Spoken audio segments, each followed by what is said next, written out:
सुनेत्रा पवार यांनी घेतली उपमुख्यमंत्री पदाची शपथ। मुंबई, महाराष्ट्राच्या राजकारणात आज एका नवीन पर्वाची सुरुवात झाली आहे।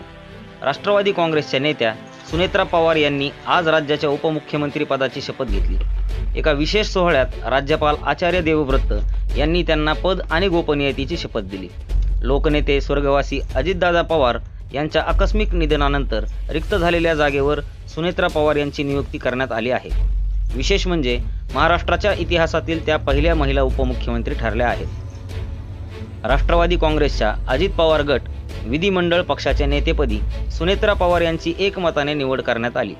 त्यानंतर त्यांनी आज शपथ घेतली। या सोहळ्याला उपमुख्यमंत्री देवेंद्र फडणवीस यांच्यासह मंत्रिमंडळातील महत्त्वाचे मंत्री आणि महायुतीचे नेते उपस्थित होते। स्वर्गवासी अजितदादा पवार यांच्या निधनामुळे निर्माण झालेली राजकीय पोकळी भरून काढण्यासाठी आणि पक्षाची धुरा सांभाळण्यासाठी सुनेत्रा पवार यांच्यावर ही मोठी जबाबदारी सोपवण्यात आली आहे। शपथविधीनंतर राज्यभरातील राष्ट्रवादीच्या कार्यकर्त्यांनी जल्लोष केला असून अजितदादा अमर रहे अशा घोषणांनी परिसर दणाणून गेला होता।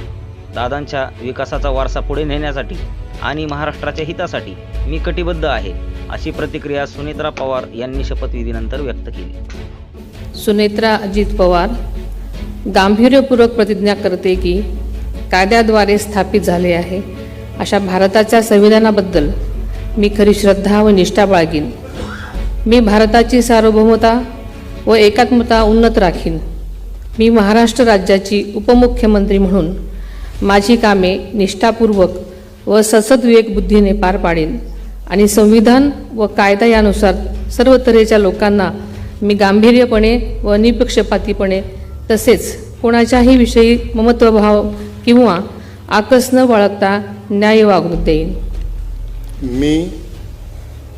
मी सुनेत्रा अजित पवार गांभीर्यपूर्वक प्रतिज्ञा करते की महाराष्ट्र राज्याची उपमुख्यमंत्री म्हणून माझ्या विचारार्थ आणली जाईल किंवा मला ज्ञात होईल अशी कोणतीही बाब अशी उपमुख्यमंत्री म्हणून माझी कामे यथायोग्य पार पाडण्यासाठी आवश्यक असेल ते खेरीज करून एरवी मी कोणत्याही व्यक्तीला किंवा व्यक्तींना प्रत्यक्षपणे वा अप्रत्यक्षपणे कळवणार नाही किंवा त्यांच्याकडे उघड करणार नाही।